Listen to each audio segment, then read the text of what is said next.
प्रजातंत्र की हथियारी है, हथियारी है, हथियारी है। प्रजातंत्र को बहाल करो तो ईवीएम को बंद करो, बंद करो, बंद करो। प्रजातंत्र को हिंदुस्तान में बहाल करो, ईवीएम बंद करो, बंद करो, बंद करो। बोले सो निहाल, बोले सो निहाल,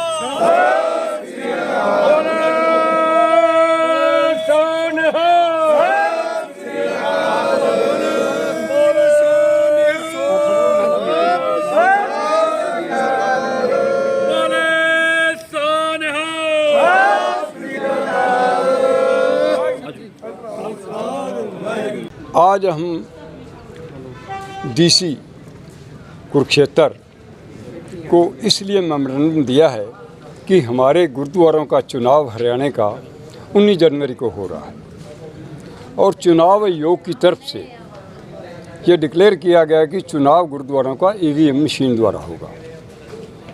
मगर संगत में इस बात का बहुत रोष है कि ईवीएम मशीन सारे हिंदुस्तान में संदेह के घेरे में आ चुकी है और इसके केस सुप्रीम कोर्ट तक भी चले हैं। तो हम चाहते हैं कि यदि प्रजातंत्र को बचाना है तो लोगों की आवाज़ दबे ना, प्रजातंत्र में मशीन द्वारा उनकी आवाज़ को दबाया ना जाए, प्रजातंत्र की हत्या ना की जाए। प्रजातंत्र का तो थ्योरी है, for the public, by the public, to the public, for the public, by the public.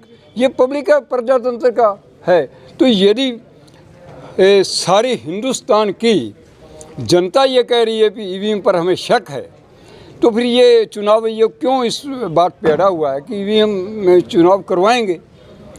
तो मुझे यहाँ तक शक है कि अगर हमारी 40 सीटें हैं, हमारा पंथक एकता दल है जिंदा ग्रुप, पंथक दल जिंदा ग्रुप, मेरा चुनाव निशान साइकिल है। यदि इस चुनाव पर हम चुनाव लड़के 40 की 40 सीटें हमारी पार्टी जीत जाती है, हमारा दल जीत जाता है, तो ईवीएम पर फिर भी मुझे शक रहेगा भी गड़बड़ी जरूर हुई है। इसलिए इसका अल्टरनेटिव हमने चुनाव आयोग को ये कहा है कि आप यदि ईवीएम की तैयारी कर चुके हो तो अभी टाइम है, बहुत 1 महीना पड़ा है, तो आप ईवीएम के साथ बैलेट पेपर भी रखो ताकि जब शाम को दोनों का मिलान हो, बैलेट पेपर और ईवीएम मशीन का मिलान हो, गिनती हो, तो दोनों की बराबर गिनती निकले और काफ़ी हद तक ये ईवीएम के लिए भी सेफ होगा और चुनाव आयोग के लिए भी सेफ होगा कि वो ये कह सकेंगे कि देखो गुरुद्वारों का चुनाव हुआ, बैलेट पेपर भी साथ में रखा गया, ईवीएम मशीन भी रखी, पर कोई गड़बड़ी नहीं पाई। इसलिए यह भी चुनाव आयोग भी सिक्योर हो जाएगा। किन पे शक आपको लगता है भी ये गड़बड़ी करवा सकते हैं? ऐसा जो सरकार होती है वो करवाती है, चाहे कोई सरकार हो, हम किसका नाम लें। हम तो चाहते हैं कि हिंदुस्तान में यदि प्रजातंत्र को बचाना है तो फिर ईवीएम को हटाना पड़ेगा। इलेक्शन के कैंडिडेट का कब तक हो जाएगा आपका फैसला?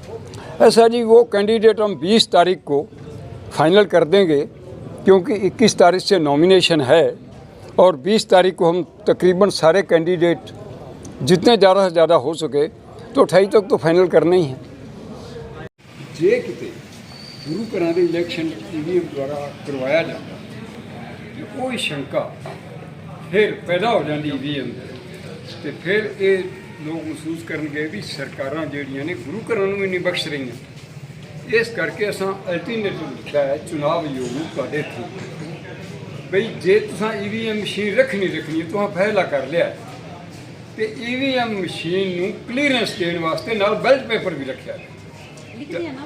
हाँ, ये बात बीच में नहीं लिखी, ये मैं आपसे वर्बली कह रहा हूँ, प्रेस के सामने कह रहा हूँ कि हम ये इसमें नहीं लिख सकते, हम तो ईवीएम को चाहते ही नहीं।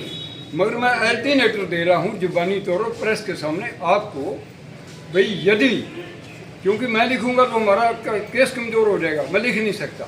मैं वर्बली कह रहा हूँ कि हमारे पास अल्टरनेटिव है, ईवीएम मशीन भी रखो, आप जो रखना चाहते हो, फाइनल कर चुके चुनाव आयोग, तो साथ में बैलेट पेपर ही छुपाए जाएँ ताकि इसमें ईवीएम की भी क्लियरेंस मिल सके, क्योंकि शाम को इलेक्शन क्लियर हो जाना है। और शंका जर इसमें ईवीएम मशीन पर भी शंका लोग जाहिर करना छोड़ देंगे। हम तो उम्मीद कर रहे हैं चुनाव आयोग की का ऐसा अल्टरनेटर हो जाए, तो इसलिए आपके थ्रू हम चुनाव आयोग को ये दे रहे हैं।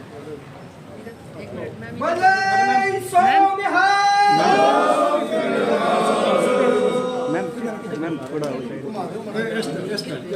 मैम हाँ